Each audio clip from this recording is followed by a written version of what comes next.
Bonjour et bienvenue au Soleil des Soirs. Museo Egizio di Torino.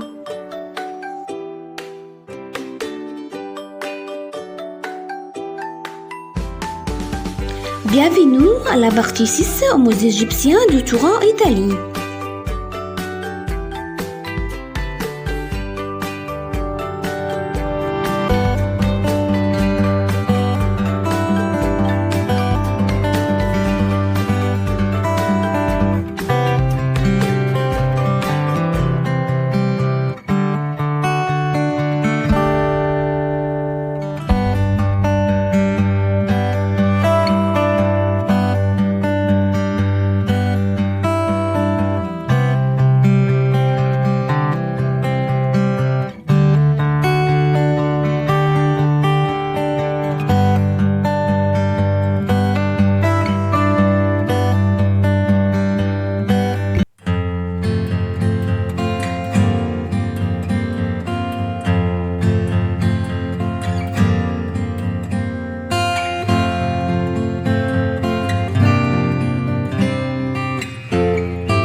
Danseuse égyptienne peinte sur calcaire datant de la 19e dynastie, ceci est indiqué pour l'art étonnant et précieux.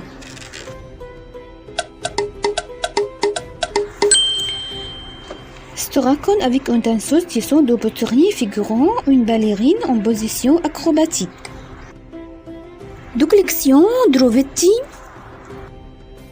trouvé à Deir el-Medina, retour à l'ère de Nouvel Empire, la 19e ou 20e dynastie, entre 1291 et 1076 avant Jésus-Christ.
À 1353 avant Jésus-Christ, trouvé à Karnak en Égypte.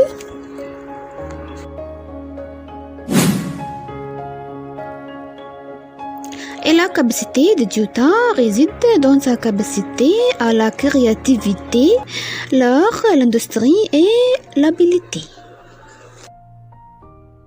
Par conséquent, le Dieuta était représenté sous la forme d'un homme avec un bandeau blanc.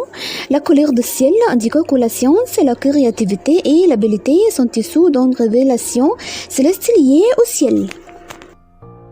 Et l'ancien égyptien croyant que l'homme est la meilleure créature vivante et Dieu l'a doté de l'esprit qui pense à la créativité.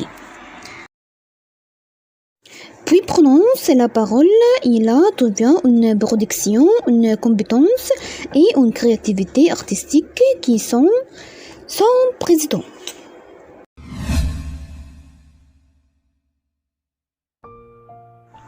Quant au symbolisme philosophique et au rôle spirituel du Dieuta, il réside dans la théorie de la création qui est la théorie de mon fils.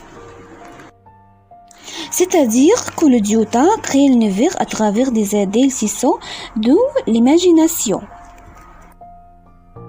et se transforme ensuite en une réalité tangible en prononçant le mot afin de créer quelque chose de bon de l'univers et d'ici l'idée de créativité est venue. C'est-à-dire que le Dieuta crée de l'esprit qui découle de l'imagination. Puis prononçons le mot pour se transformer en une réalité tangible, devenir quelque chose de créatif dans l'univers de l'idée de créativité à travers la prononciation du mot.